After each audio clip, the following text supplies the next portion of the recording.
Like many of you, I grew up in the African American community, and my parents instilled a love for our particular group that I carry on to this day. I grew up in the black church. I grew up amongst the people who were in, the baby boomer generation and before that.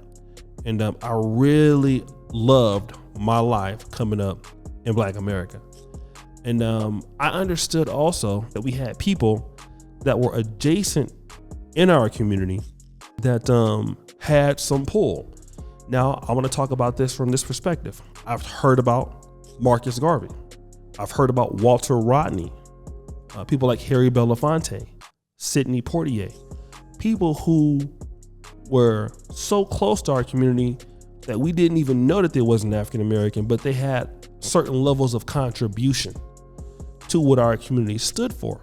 And then we've had other groups of people who come into our community who pretended that they actually wanted to contribute and then used us for another ploy. All right. And this is a person that I want to talk about today, which is Barack Obama. Barack Obama was a guy that we all thought, at least when I was coming up, because you don't research these things, was an African American. All right. He was a young senator out of Illinois, lawyer. He's married to a black woman, a woman that we can identify as a part of our particular tribe, our own group, Michelle Obama. And because of this particular union, it really castigated so many African Americans in 2008 to want to get out and vote, right? Now, Barack Obama was half Kenyan and half Caucasian. Once we found that out, it wasn't really a big deal for a lot of women because a lot of ladies found him to be attractive. We're going to be real. We're going to go back to 2008.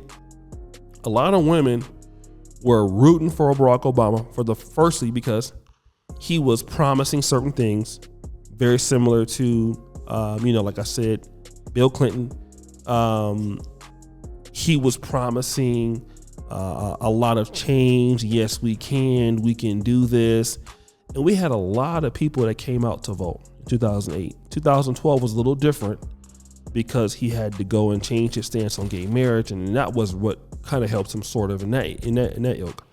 But he became the first black president without being African American descent, right? He was a person that is married to an African American.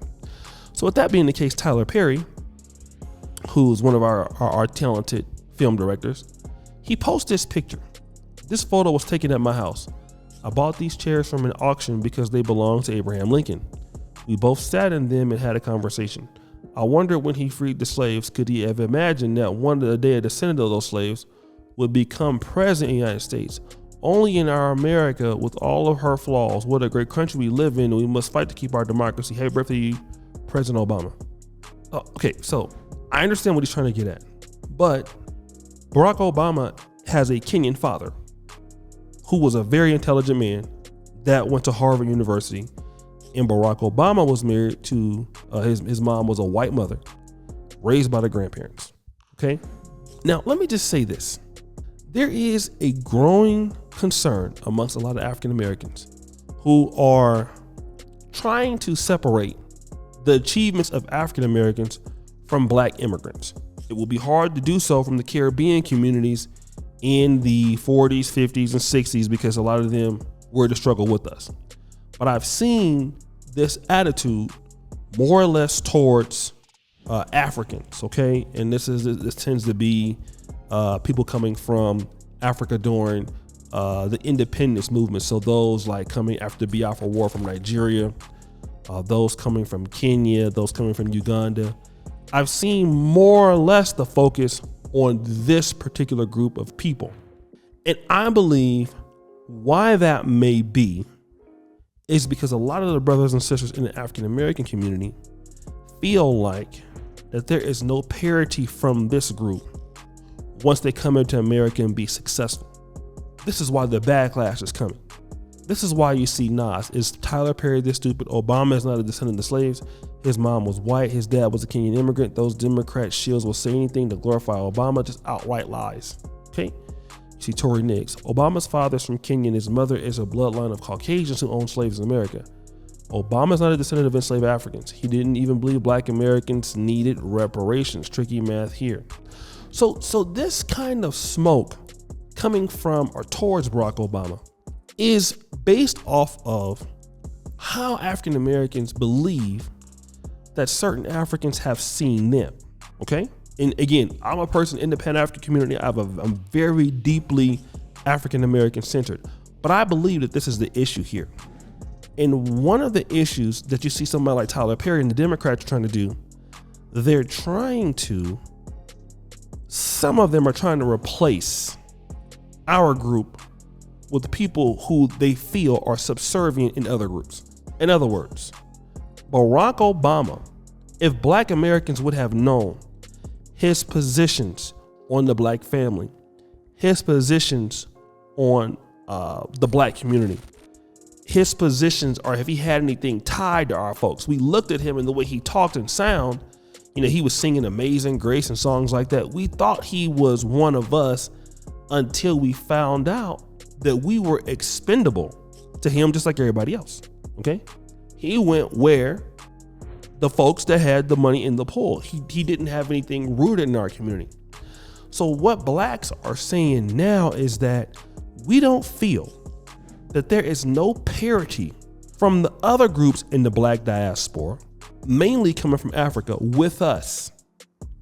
So, and also, I'm gonna tell you what you see. Whenever time you see some people, I would say like in the African community, they're doing very well. And I'm very happy that that's happening. A lot of the brothers I'm seeing, people are, and I get it, like, Haitian brothers, sisters, they have a hard, right? Nigerian Americans, they have a hard, so they want to identify themselves from where they've come from. So you'll hear like a lot of Nigerian excellence, you'll hear Haitian excellence and things like that. And then there's always some conversation between, Africans and African Americans, like, how you guys are doing. You see where we came from. We're doing X, Y, and Z better than you. And so that situation has caused a lot of division in between both groups. And I have to say that African Americans are not guilty in some of this stuff too. And I'm not trying to say that Africans are guilty or Caribbeans are guilty. I'm just saying that the reasons why we're not all saying, well, happy birthday and all this other stuff, and we might be able to let that slide. The fact is, people don't want to let it slide anymore. Okay? You're seeing a growing movement of hostility towards both groups, but especially those people that we feel that have come into our community and have not contributed, but only taken from it. And there's been no parity for that exchange. And that's why I think you see having a big issue with what Tyler Perry is saying, because that's the kind of the reality that I believe that it is. A lot of people feel like there's no parity. That's why a lot of folks don't think that, this whole idea of Pan-Africanism and things like that. I think what's happening because of the lack of what African Americans feel like they have contributed, they don't get back from these other people. All right. And when Tyler Perry makes that mistake, you're trying to give credit for this guy to be a part of our group who used our group to get to where he's at, and then talk down to the group, when there's election time and all this other stuff. He's done nothing for our people. Why would you include him into a class of people just because he's married to one of us? He's not one. And we've been usually very accepting. But with somebody like Barack Obama, he can't get that passed because he didn't do what he was supposed to do for the African American community. He did what he wanted to for the Democrats, and these elites keep propping him up. So I think also, if you're a brother and a sister and you come from someplace else and you're contributing in a way that is meaningful to our group, I think people don't have a problem with that. But when you want to try to include somebody into the group who didn't do anything for the group, and black people actually did worse under Obama than before, that's telling. So guys, what do you think? It's your boy O'Shea Duke Jackson, back at it again with another episode of The Celebrity Drunk. Appreciate you for all you do. Scrape the bell. We're out.